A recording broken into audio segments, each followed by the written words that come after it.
Sanctus, Sanctus,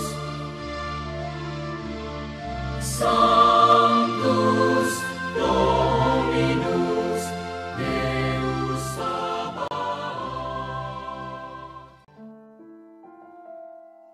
Salam jumpa kembali saudara-saudariku yang terkasih dalam Tuhan kita Yesus Kristus. Salam sejahtera untuk kita semua. Berkat Allah yang Maha Kuasa senantiasa menyertai kita. Marilah kita mendengarkan dan merenungkan bacaan-bacaan kitab suci hari Selasa tanggal 6 Desember tahun 2022. Bacaan pertama dari kitab Yesaya pasal 40 ayat 1 sampai 11. Hiburkanlah, hiburkanlah umatku, demikian firman Allahmu. Tenangkanlah hati Yerusalem dan serukanlah kepadanya bahwa perhambaannya sudah berakhir, bahwa kesalahannya telah diampuni, sebab ia telah menerima hukuman dari tangan Tuhan 2 kali lipat karena segala dosanya. Ada suara yang berseru-seru, persiapkanlah di padang gurun jalan untuk Tuhan, luruskanlah di padang belantara jalan raya bagi Allah kita. Setiap lembah harus ditutup, dan setiap gunung dan bukit diratakan. Tanah yang berbukit-bukit harus menjadi tanah yang rata, dan tanah yang berlekuk-lekuk menjadi dataran. Maka kemuliaan Tuhan akan dinyatakan, dan seluruh umat manusia akan melihatnya bersama-sama. Sungguh, Tuhan sendiri telah mengatakannya. Ada suara yang berkata, "Berserulah." Jawabku, apakah yang harus keserukan? Seluruh umat manusia adalah seperti rumput, dan semua semaraknya seperti bunga di padang. Rumput menjadi kering, bunga menjadi layu, apabila Tuhan menghembusnya dengan nafasnya. Sesungguhnya lah bangsa itu seperti rumput. Rumput menjadi kering, bunga menjadi layu, tetapi firman Allah kita tetap untuk selama-lamanya. Hai Sion, pembawa kabar baik, naiklah ke atas gunung yang tinggi. Hai Yerusalem, pembawa kabar baik, nyaringkanlah suaramu kuat-kuat, nyaringkanlah suaramu, jangan takut. Katakanlah kepada kota-kota Yehuda, lihat, itu Allahmu. Lihat, itu Tuhan Allah, Ia datang dengan kekuatan, dan dengan tangannya Ia berkuasa. Lihat, mereka yang menjadi upah jerih payahnya ada bersama-sama Dia, dan mereka yang diperolehnya berjalan di hadapannya. Seperti seorang gembala, Ia menggembalakan kawanan ternaknya dan menghimpunkannya dengan tangannya. Anak-anak domba di pangkunya, induk-induk domba dituntunnya dengan hati-hati. Demikianlah sabda Tuhan. Syukur kepada Allah.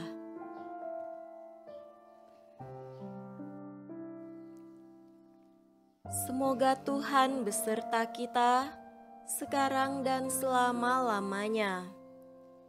Inilah Injil suci menurut Matius. Dimuliakanlah Tuhan. Injil Matius pasal 18 ayat 12 sampai 14. Bagaimana pendapatmu jika seorang mempunyai 100 ekor domba dan seekor di antaranya sesat? Tidakkah ia akan meninggalkan yang 99 ekor di pegunungan dan pergi mencari yang sesat itu? Dan aku berkata kepadamu, sesungguhnya jika ia berhasil menemukannya, lebih besar kegembiraannya atas yang seekor itu daripada atas yang ke-99 ekor yang tidak sesat.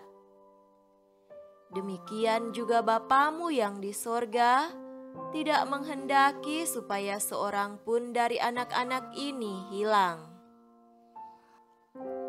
Demikianlah sabda Tuhan. Terpujilah Kristus.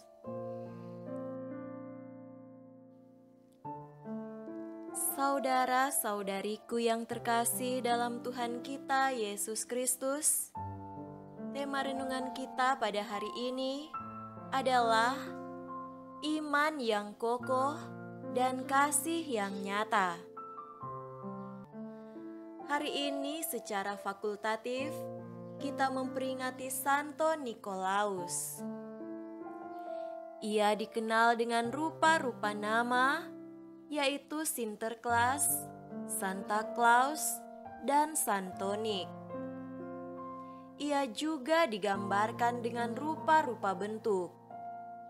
Gambaran yang paling terkenal sekaligus paling komersial adalah ia digambarkan sebagai seorang kakek berjubah merah mengendarai kereta rusa, tinggal di kutub utara, dan membagi-bagikan hadiah kepada anak-anak menjelang hari Natal. Gambaran ini paling terkenal, namun sayangnya keliru. Santo Nikolaus adalah seorang uskup di kota Mira yang kini berada di wilayah Turki pada abad keempat. Ia memang terkenal penyayang anak-anak, sekaligus pembela ajaran iman Allah Tritunggal yang kokoh. Pada Konsili Nikea tahun 325, dikisahkan bahwa ia menampar Arius yang mengajarkan bahwa Yesus bukan Tuhan dan hanya manusia istimewa. Ajaran sesat Arius ini dilawan oleh Santo Nikolaus dengan keyakinan dan keteguhan.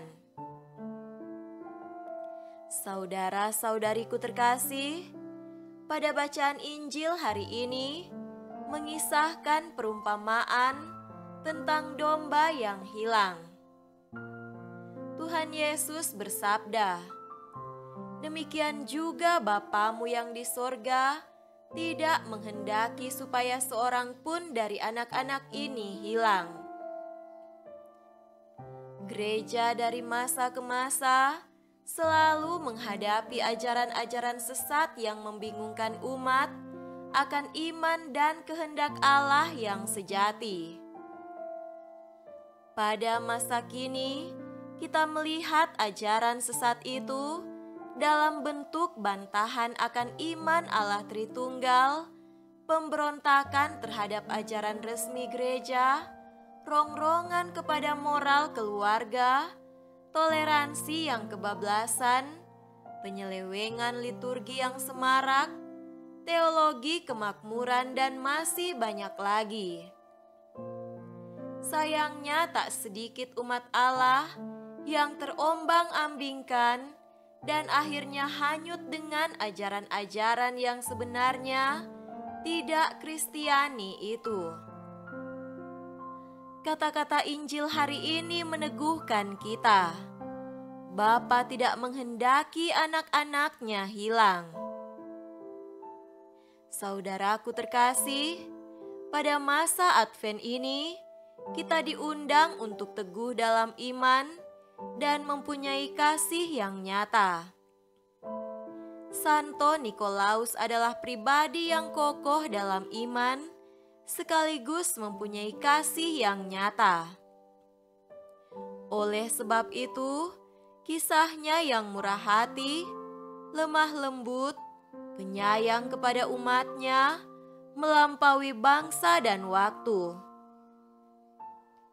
Namun, kebaikan hatinya mengalir dari iman yang teguh. Semoga Tuhan juga menganugerahkan rahmat yang sama kepada kita, yakni iman yang teguh, bagai batu karang dan kebaikan hati yang mengalir deras, bagai sungai. Santo Nikolaus, doakanlah kami. Semoga demikian. Amin.